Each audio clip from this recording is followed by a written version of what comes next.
You're looking at one of the most confident players in the NHL. Brad Marchand, otherwise known as the Rat, just won his second Stanley Cup. The first came in 2011 with the Bruins, and now, over a decade later, he helped the Florida Panthers bring home another Stanley Cup. He's now been to 4 Stanley Cup finals, and once again this year, he's been a major reason why his team got there. Big goals, big moments, maximum chaos. In big games, Marchand doesn't just show up. He takes over. He has an impact. And yet, at just 5'9", 180 pounds, he's not the kind of player most scouts would have bet on. After getting drafted 71st overall in 2006, he spent 3 years playing junior hockey and then spent a year and a half in the AHL. Not exactly a fast track for a future Hall of Famer. So how does a guy his size put up over 1,000 points and become one of the most dominant playoff performers of his generation? Yes, Brad Marchand does train with guys like Crosby and McKinnon every summer. And yes, he has developed elite skill, awareness, and fitness. But the real reason is deeper. It's his mindset. It's his confidence. It's his competitiveness. It's his ability to turn pressure into fuel and step up and perform when it really matters. Not because he's super serious and intense, but because he knows exactly how to get himself in the right place mentally so he can perform consistently at an elite level. Brad Marchand is not just built different physically, he's built different mentally.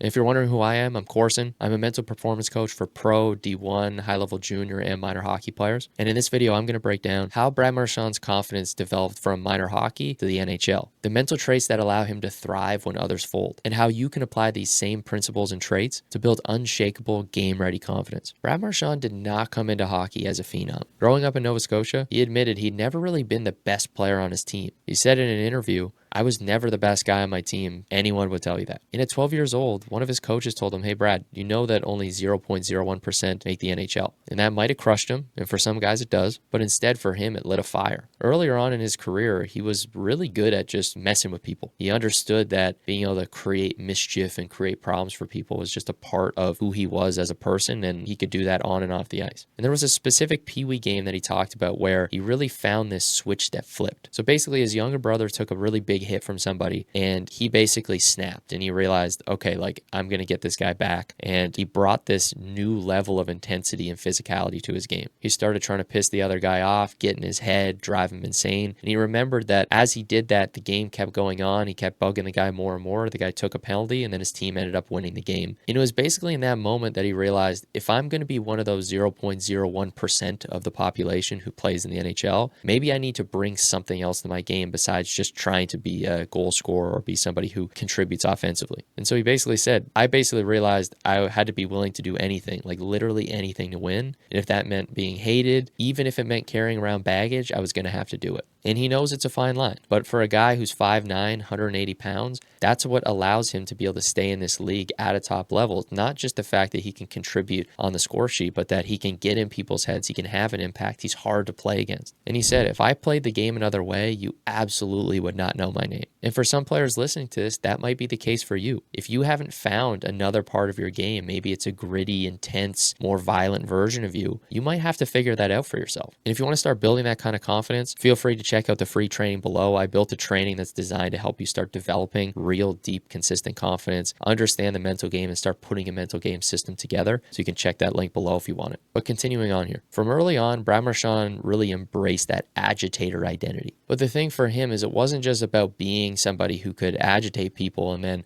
get off the ice, just play a fourth line role. It was, how can I find a way to bring offense? How can I find a way to bring a complete game and also get in people's heads? So for him, it was understanding that he could chirp guys, he could bump guys, he could try to bug them, and at the same time, he could show up and play. And so a big thing for Marchand was finding that he could play a complete game. He could be annoying, he could get in people's face, but he could also compete. And so the key thing for him was knowing that he could bring that chaos to the game and still be able to focus down. And for him, a big part of this was he talked about his emotion. He actually needed to learn how to channel his emotion, to use his emotion and make it a big part of his game. And so some of the things his teammates said about him, Bergeron said that edge is what makes him great and he can't lose that. You need to have that as part of your game, and he really found that. Jim Montgomery said he really drags people into the fight. In every practice, he's competing, he's pushing people. He brings that kind of loose but also intense mentality to everything. This really reminds me of something like a Michael Michael Jordan that people talk about. It's this ability to compete and want to beat everybody up, but at the same time, still be passionate about making everyone better, not just doing it because you want to annoy them, but because you want to make them better. You want to push them. And so what Marchand did was he really started to evolve as a player. He started to realize he could bring that fourth line intensity and violence and agitation, but he could also become somebody who also contributed to the team. And for him, it was the learning how to let those emotions come in, but not have them take over and lead him to take dumb penalties or cost his team anything. And that's what allowed him to start to actually earn a leadership role. He was able to become an assistant captain, then a captain on the Bruins, and it made a huge, huge impact that he was able to really start to take this intensity and this almost this court jester style of being in people's face, annoying them, but bringing it into a more mature light, kind of evolving that part of his game. And I think for any player, if you can kind of find this balance of this intensity and this willingness to kind of be,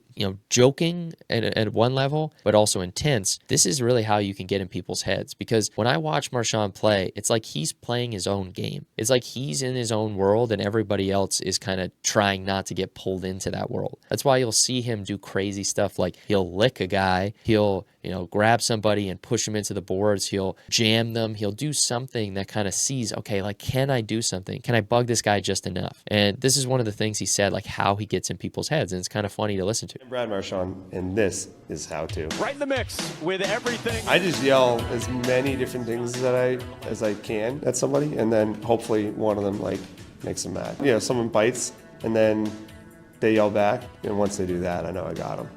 And then I keep going. And then they get annoyed. And then my coach gets annoyed. And then the rest get annoyed. And I get a penalty.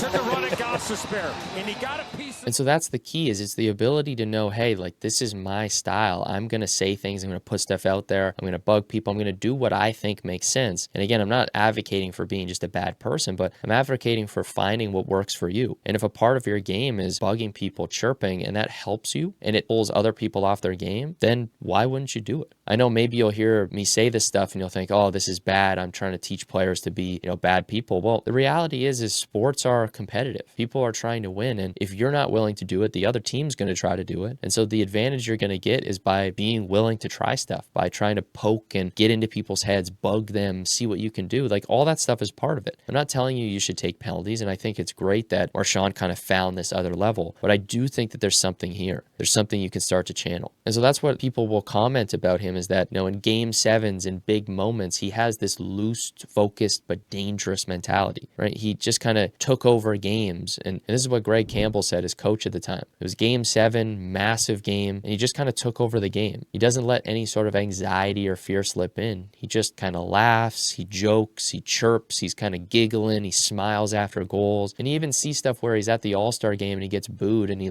blows them a kiss. And Gregory Campbell also said that if he's not the center of attention, he's not really being Brad Marchand. And that's the thing, is he's ultra competitive, but he's found a way to kind of focus it. He's found a way to bring it in and dial it in. And this is what having psychological fearlessness, emotional resilience, just mental toughness is he can take criticism. He can have people hate him. He can have entire fan bases say he's the worst person in the world. And he knows it's a fine line, and that's what he walks every game. But the ability to walk that line is what allows him to get paid millions of dollars to play the game he loves playing. And so here's the mental software or mental code behind Marchand's confidence. These are 5 key lessons that I would recommend you take into your game. So the first one is find your edge and own it. Don't try to be like everybody else. Brad Marchand is not trying to be like any other player. He found what made him different. He found what worked for him, what allowed him to perform and get people off their game, and he doubled down on it. He really turned it into a superpower for him. Second thing, outwork everybody. This is obvious. You're going to hear everybody say this, but his skill is not natural. It's hard work. Like, he genuinely puts in so much work in the off season. He has a full workout program. If you ever watch any of the videos of him pushing sleds and these things, he trains hard. He pushes himself all out. And yes, it's going to be difficult. Yes, it's going to be uncomfortable, but this is what's going to allow you to find a new level for you. And one core thing he said is that he always tries to add one tool every summer. So he thinks about the off season as, okay, I'm going to build my whole game, but I'm going to really focus on adding a tool or an asset. And the way we teach this in Identity Shift is basically saying, okay, we're going to think about adding one pillar to our game, like one thing that becomes a stable part of our game that has an impact all the time in every game. If you can do this and you can really bring this to your game, it will make a huge impact. So that requires strategy, deciding what that's going to be and finding that in your game. And you can do this offseason by looking back at your previous season, watch 10, 15 games, study those over the course of a week or so, and then ask yourself, okay, what could I take from this and design the rest of my offseason to do? You should have about 2-3 months if you're watching this in June or July. You can take this, you can strategize and plan out, okay, here's what I want to do. Here's what I want to put together, right? And you can do this right before the season. You can do this in the season too, is deciding like what is going to be that tool. And then you can start to even build a system around that. And for Marchand, a lot of it is the ability to protect the puck, to take the puck into areas and hold it, keep it away from people, keep his speed in the offensive zone. And when you watch him in the playoffs, this stuff becomes ultra valuable and really separates him. The third lesson you can learn from Marchand is be willing to be hated. He doesn't care about others' approval. He's willing to put himself on the line. He's willing to be judged. He's willing to not be liked by anybody. He's willing to do whatever it takes to be the best player he can be and to help his team win. And that's the thing, is he plays for his teammates. He plays to help them win, not for his self-image, not to look good, not to be perfect. And that's something I think anybody can learn from. And again, I don't advocate for being a bad person trying to like hurt people, but I advocate for doing what it takes to help your team win, because it is a war out there. It is a battle, and you got to find what is going to help you do that and be willing to, take the hits, both kind of emotionally, psychologically, being judged, being disliked, and it allows you to be able to perform the way you want without hesitation. And that allows you to be loose and have fun because hey, no matter what other people think, I'm going to be fine. I'm going to push through it. I'm good. Fourth one, learn from the best. Marchand was always studying Bergeron when he played with him, learning from Crosby. He's been known to have studied Datsuk and how Datsuk used certain moves, and he was always studying how to bring in certain skills and patterns into his game. And if you want to be a great player, you have to understand that being great is not just saying, oh, I'm the best, let me just keep doubling down on what I know. You also have to look at what the best players are doing and pull and grab. And I like to use this Bruce Lee quote of basically it's find what works from other people. So keep what works and then discard what doesn't. And then also find what's uniquely your own. And the way you can think of this is like, look at what other players do in your league at higher levels, even lower levels, like see what works, take what works for you, let go of what doesn't. The key is also letting go of beliefs, thought patterns, emotions, ways you play on the ice, skills, let go of those, and then make what's uniquely your own. Find your own style. And that's what Marchand has done. And I can honestly say, I don't think anybody in the world plays like him. And he is amazing to watch. He is, I think, an inspiration for guys who are smaller. I'm about 5'10", and seeing a guy who's 5'9" go out and win Stanley Cups, be a point-a-game player for over 1,000 games in the NHL. It's like, how is that not inspiring? And then number 4, turn setbacks into fuel. He failed through his career, right? Like if you look back and say, wow, like he got drafted, he still played all his junior years, right? Like he played his years out. He went and played in the AHL. He barely even made the NHL right away. Like he had to play in the A, he had to earn his spot. And not to say anything bad about that, it's higher level hockey than I played and a lot of guys play, but it's not necessarily what you'd expect from a Hall of Famer, right? And Marchand was able to push through that. And there was a pivotal moment in his career, which I think was really cool, was this moment where he basically said earlier on in his first NHL season, I'm going to figure this out. I'm going to break 20 goals. And he told his coach that. And then what did he do? Went out, had a 21 goal season. Crazy. He just said it. He's like, dude, I'm going to figure this out. And he did. And sometimes you have to bet on yourself. Sometimes you have to be willing to say that stuff to your coaches or, whoever you're talking to and say, look, like, I'm going to figure this out. I'm going to do this. I have to. And if you fail, whatever, like, it's not like he succeeded every time. He started in the NHL as a fourth liner, but he worked his way up. And that's what you can do too. And so regardless of how you feel about Marchand, Marchand's mental game is elite. He is maybe the most confident player in the NHL. He, I think, has one of the best, if not the best mental games that I've ever seen. He's loose in the locker room. He's relaxed on the ice. He's getting in people's heads. He's confident with the puck. He's willing to make plays. He's not afraid of making mistakes. He's just that type of player that he makes an impact on every team. And I think you see the mental game really come out in a player when you see them come into playoffs. In the season, you can get away with being pretty good mentally and just being very, very skilled. But I think the playoffs really pull out of any player, like, what are you? Like, who are you deep down in an identity level? And Marchand's identity is awesome. He's a great player. And so even if you hate him, I think you have to respect what he's able to do mentally, the impact he has on games. And I think you can respect his competitive compete. I think you can respect the principles of how he has developed as a player. And I think you can steal a lot from him as a smaller player, even as a bigger player. You can take a lot from him. If you're a forward defenseman, you can still steal a lot of his mentality and approach to the game. And so the biggest takeaway I want you to have is that confidence is not hyping yourself up or trying to say, I'm the best, I'm the best. It's knowing exactly who you are, doubling down on that, and not trying to impress anybody, not trying to be perfect, but just actually being the best version of you. Knowing you can handle mistakes, being able to come back from adversity, all that stuff comes together to form,